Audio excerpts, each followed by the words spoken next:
Allora Enrica Scuto. Buongiorno a tutti, mi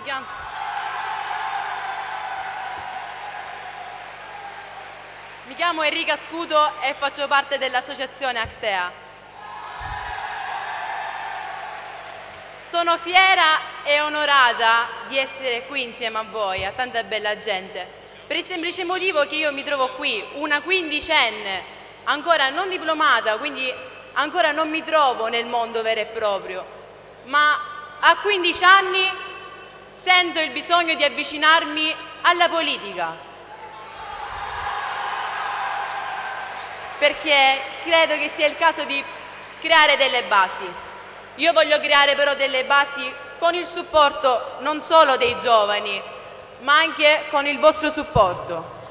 Il nostro obiettivo qual è? È quello di creare un tavolo compatto, un tavolo di lavoro compatto in cui mettere a disposizione le nostre idee, le vostre idee e trarre ciò che di buono hanno chi come voi, non me ne vogliate, ha già qualche sfumatura bianca fra i capelli.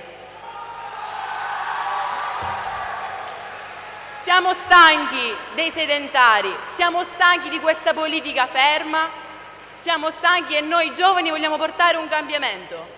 Nel manifesto a cui ho collaborato anch'io con la mia associazione e l'associazione Archiè, trattiamo dei temi importantissimi, fra cui la legalità.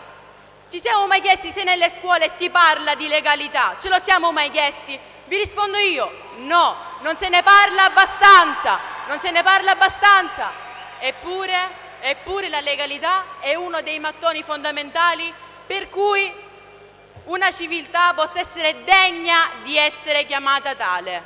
Allora muoviamoci, portiamo nelle scuole l'informazione. Mi chiedo perché un professore mi spiega la struttura di un organo come il cuore, di quanti battiti compie al minuto, se non mi spiega perché due uomini come Falcone e Borsellino un cuore che batte e non ce l'hanno più.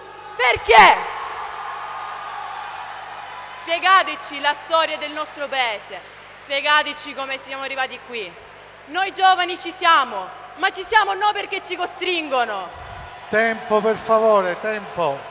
Noi siamo pronti, siamo prontissimi, ma voi? Grazie.